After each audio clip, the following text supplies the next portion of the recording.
অবশ্যই নারীরা সবসময় এগিয়ে, কিন্তু শেখার তো আসলে শেষ থাকে না। সুতরাং ভাইয়ার কথা শেষ করবেন। অবশ্যই আমি ভাইয়াকে একটি কথাই বলবো, আমি তাপস বলবো না, আমি ভাইয়া ডাকবো শুধু। ভাইয়া বলবে, বোন অবশ্যই তারপরে বলবে। ঠিক আছে। তো আসলে আমরা এখানে উপস্থিত হয়েছি, এটার আপনারা বেশ কিছুদিন ধরেই দেখছেন যে আমাকে শুনতে পাচ্ছেন আপনারা? আমি আসলে আপনাদের কথাই বেশি শুনতে পাচ্ছি। যদি আপনাদের সুবিধার্থে আমি যেন আপনারা রাইট ফুটেজ পান।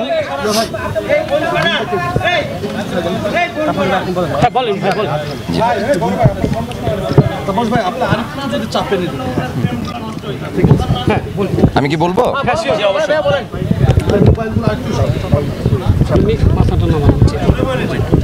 আমরা বেশ কিছুদিন ধরেই মিডিয়াতে দেখতে পাচ্ছেন যে আমাদের একটি বিষয় নিয়ে বেশ একের পর এক প্রায় সময় আমরা বিভিন্ন সময় বিভিন্ন রকম খবর আমরা দেখতে পাচ্ছি সোশ্যাল মিডিয়ায় বিভিন্ন জায়গায়। সো এতে বেশ কিছু বিভ্রান্তির সৃষ্টি হয়েছে। তো সেইটার প্রায় এক মাস বা এক মাসেরও অধিক কিছুদিন পর আমি এবং আমার স্ত্রীর বিবাহবার্ষিকী ছিল। সো চ্যানেল আয়ের একটি ইন্টারভিউ আমাদের গান বাংলা টেলিভিশন প্রাঙ্গণে এসে শাহরিয়ার নাজিম জয় সাহেব নিয়েছেন, যেখানে আমার মনে হয় যে বাংলাদেশের ইতিহাসে কোনো একটি দম্পতি তাদের পারিবারিক জীবন নিয়ে এভাবে খোলামেলা অকপটে কথা বলেছে। এবং আমার স্ত্রীর প্রতি আমি কৃতজ্ঞ যে তিনি যত সুন্দর করে কথা বলেছেন, সেখানে উনি নিজে কোনটা ভুল ধারণা পোষণ করেছিলেন, কোনটা সঠিক মনে করেছিলেন, কোনটা ওনার করা ঠিক হয়েছে, কোনটা উনি মনে করেছেন ওনার করা ঠিক হয়নি, এত খোলামেলা আলাপ করেছিলেন। সুতরাং আমি মনে করি যে আমার স্ত্রীর প্রতি এবং আমার রেসপেক্ট সবসময় সর্বোচ্চটাই ছিল, কিন্তু আমার আরও বুকটা ফুলে গিয়েছে, ভরে গিয়েছে এরকম স্টেটমেন্ট দেখে যে একজন নারী কতটা সুন্দর করে গুছিয়ে একটা কথা বলতে পারে, যেই কথার ভিতরে তার সরল স্বীকারোক্তি থাকে।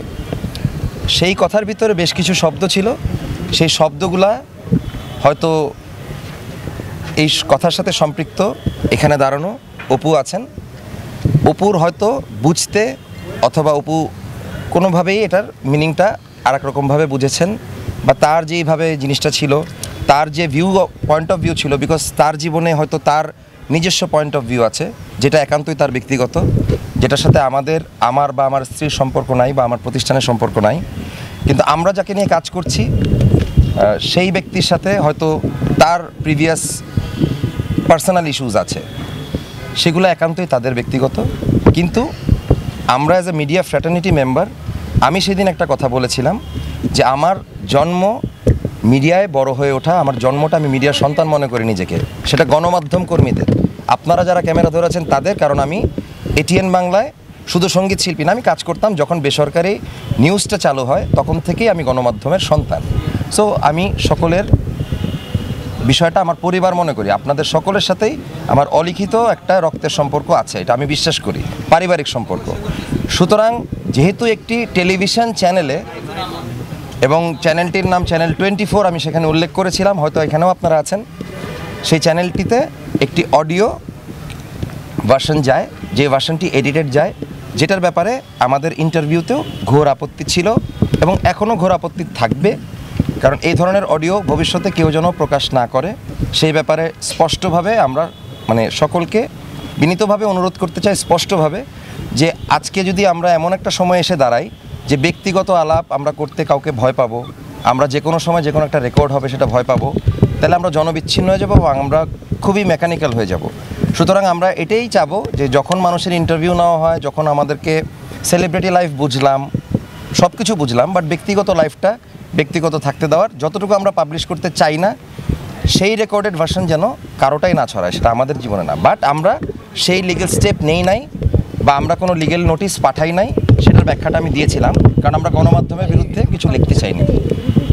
এবং পাশাপাশি বলেছিলাম যে এই যে আমার ওয়াইফ যে ধারণাটা পোষণ করেছিলেন, এবং আমার ওয়াইফ নিজেই বলেছেন তার ব্রেনে কিছু জিনিস ফিড হয়েছিল, সেই জিনিসটা সোশ্যাল মিডিয়ায় দেখে হোক, প্রিভিয়াস লাইভ দেখে হোক, কোনো মানুষ বলা দেখে হোক, সেই সমস্ত কিছু যে ব্রেনে ফিড হয়েছিল সেটার সাথে সংস্কৃতি কর্মীরা জড়িত ছিল।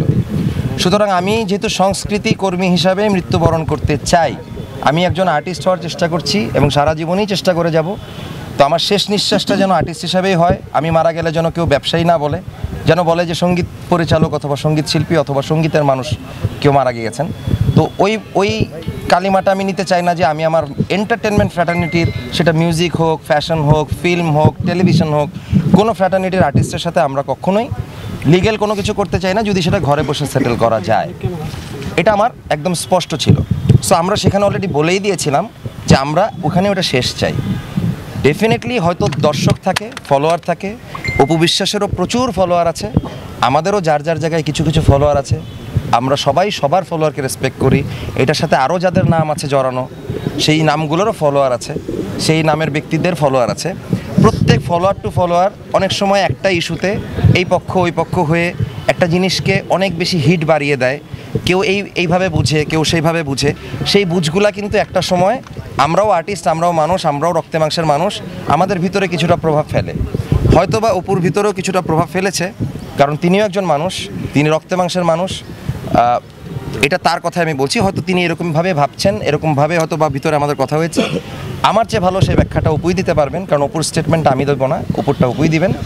বাট আমাদের যে কনফিউশনটা ক্রিয়েট হয়েছিল সেটা হচ্ছে আমাদের ওই ইন্টারভিউ পরে আমরা গান বাংলা টেলিভিশনের 10ম প্রতিষ্ঠাবার্ষিকী যেখানে পালন করি, সেখানে কিন্তু আমরা আমাদের হাজব্যান্ড ওয়াইফ রিলেশনশিপটা, এমনকি আমাদের আর্টিস্ট হিসেবে কারা কাজ করছে সকলকে নিয়ে আমরা মোটামুটি এগিয়ে যাচ্ছি। এটা পুরা মিডিয়ার সামনে প্রতিষ্ঠিত, কারণ আমরা আর কোনো কিছুই কিন্তু অপ্রকাশ্যে না, সকল কিছু আপনাদের সামনে প্রকাশ্যেই হচ্ছে। সো সব কিছু সর্টেড। কিন্তু সেখান থেকে যারা অপু বিশ্বাসের ভক্তদের যেই সেন্টিমেন্ট, যেই হিট, সমস্ত কিছু মিলে অপু বিশ্বাসের পয়েন্ট অফ ভিউ, তারগুলো আমাদের সাথে হয়তো ম্যাচ করেনি। উনি হয়তো আরেকভাবে জিনিসটাকে দেখেছেন, উনিই ব্যাখ্যা দিবেন উনি কী ভেবেছেন।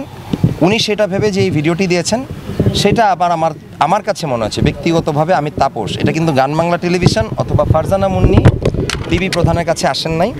আমি আপনাদেরকে একটু ক্লিয়ার করতে চাই যে গান বাংলা টেলিভিশনের 10ম প্রতিষ্ঠাবার্ষিকীতে আমরা আশা করেছিলাম যে ডিবি প্রধান হারুন সাহেব উপস্থিত থাকবেন অতিথি হিসাবে। উনি ওনার গ্রামে ছিলেন। পরের দিন যখন আমার সাথে কথা হয়, তিনি বললেন যে আমরা গান বাংলার 10ম প্রতিষ্ঠাবার্ষিকী হয়েছে, আপনি এসে এক কাপ চা খেতে পারেন বা আমার সাথে লাঞ্চ করতে পারেন, আমরা একটা ট্রিট দিই। আমি বললাম অবশ্যই, এটা আমাদের জন্য একটা সুন্দর একটা বিষয়, কারণ আমার হারুন ভাইকে আমরা একটা আস্থার জায়গা মনে করি। ডিবি ডিটেকটিভ ব্রাঞ্চের পুরো টিম অসাধারণ একটা আস্থার জায়গা। তারা এত সুন্দর করে যে কোনো জিনিস হ্যান্ডেল করছেন। উই ফিল ভেরি প্রাউড যে বাংলাদেশের এরকম একটি ডিটেকটিভ ব্রাঞ্চ আছে। সেই আস্থার জায়গাটা আমি এসেছি, আমাকে লাঞ্চ করিয়েছেন। কথা প্রসঙ্গে আমাদের কথা উঠেছে যে এই যে 30, 40, 50 দিন হচ্ছে আমাদের একটা জিনিস চলছে, এটা তো সবাই দেখতে পাচ্ছেন, ওনার কি কোনো কিছু করার আছে কিনা। তখন আমি বললাম যে চাইলে আপনি আমাকে সহযোগিতা করতে পারেন, এবং উনি অবশ্যই বললেন যে আমার সহযোগিতার হাত আমি বাড়িয়ে দিতে চাই।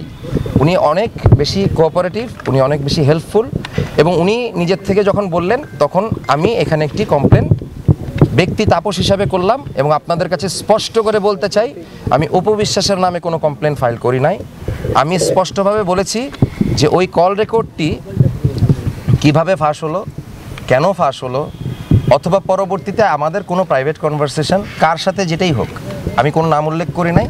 হয়ে থাকলে সেটার ব্যাপারে আইনানুগ সহযোগিতা আমি আশা করি বা তদন্ত আশা করি। যদি আমার কথাটা শেষ হওয়ার পরে যদি আপনি বলেন, তাহলে আপনারা পুরো ডিটেলসটা পাবেন। সেই তদন্তটা আমি রেখে গিয়েছি। পরশুদিন আমাকে কল করা হয়েছে যে আজকে আমি এবং অপু বিশ্বাস যেন একসাথে বসি। আমরা অত্যন্ত সৌহার্দ্যপূর্ণ সম্পর্কের ভিতর দিয়ে, কারণ হারুন সাহেব এমন একজন ব্যক্তিত্ব, এত সুন্দর করে উনি আমাদের দুইজনকে আইনের ব্যাপারটা বুঝিয়ে দিলেন।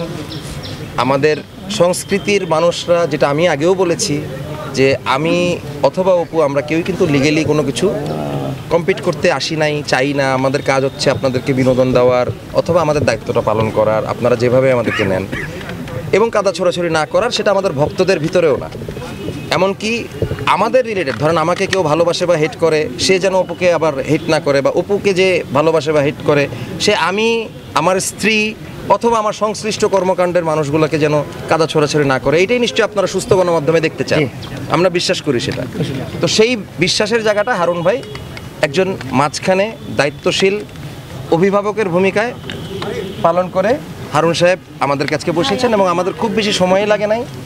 খুবই অল্প কথায় আমরা বুঝেছি কি করণীয়। আমার মনে হয় সেই কথাটা যখন অপবিশ্বাস বলবেন, অপবিশ্বাসের কথাটা হয়ে যাওয়ার পরে আপনারা প্রশ্ন করলে একবার আমরা উত্তর জি জি জি থ্যাংক ইউ।